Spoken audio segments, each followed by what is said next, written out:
আসসালামু আলাইকুম প্রিয় শিক্ষার্থীরা, তোমরা জানো যে তোমাদের অষ্টম শ্রেণীর সিলেবাস প্রকাশিত হয়েছে।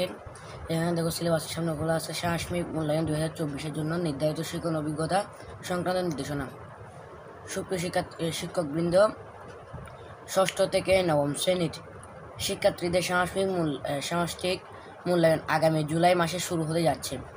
2 বছরের ভিত্তিতে সারা দেশে নির্বাচিত শিক্ষা প্রতিষ্ঠান থেকে বিভিন্ন বিষয়ে শ্রেণী কার্যক্রম সম্পন্ন করা হয়েছে।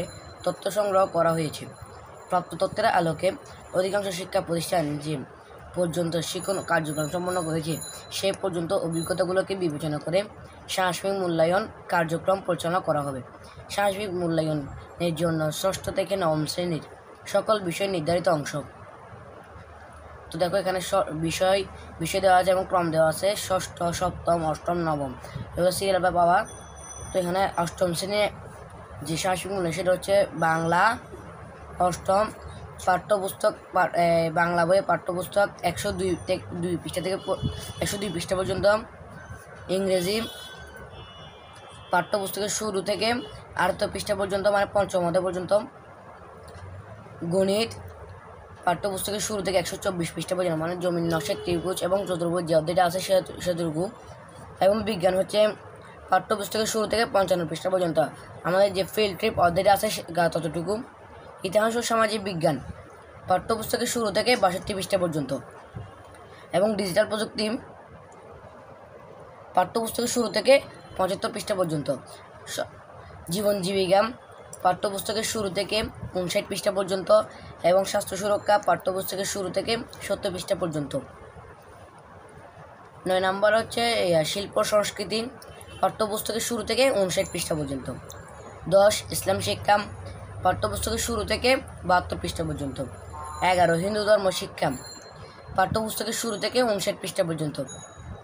12 খ্রিস্ট ধর্ম শিক্ষা পাঠ্যপুস্তকের শুরু থেকে 41 পৃষ্ঠা পর্যন্ত। 13 বৌদ্ধ ধর্ম শিক্ষা পাঠ্যপুস্তকের শুরু থেকে 49 পৃষ্ঠা পর্যন্ত। আগামী 12 জুন 2024 পর্যন্ত শ্রেণী কার্যক্রম চলবে। এই অভিজ্ঞতাগুলো শেষ করবে বলে আশা করা হচ্ছে।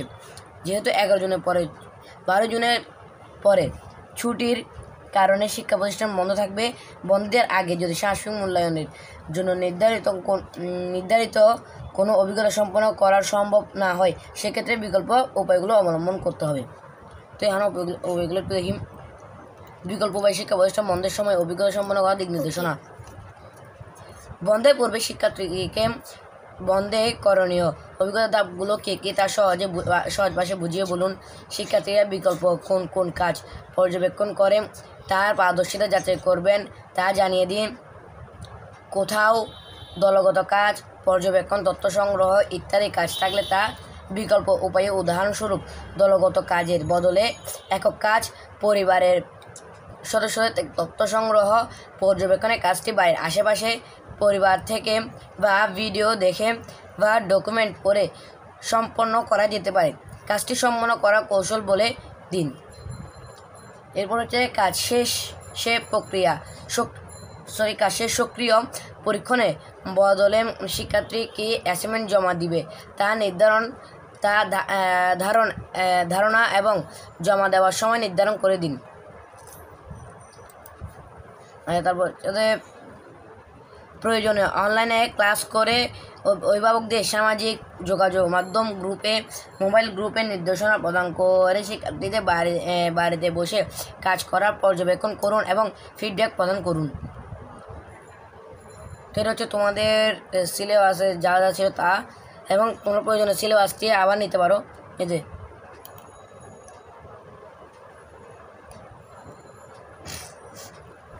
যেখান থেকে শুরু এবং এখানে এসে শেষ, তোমরা সুন্দর করে এটি স্ক্রিনশট নিয়ে নিতে পারো।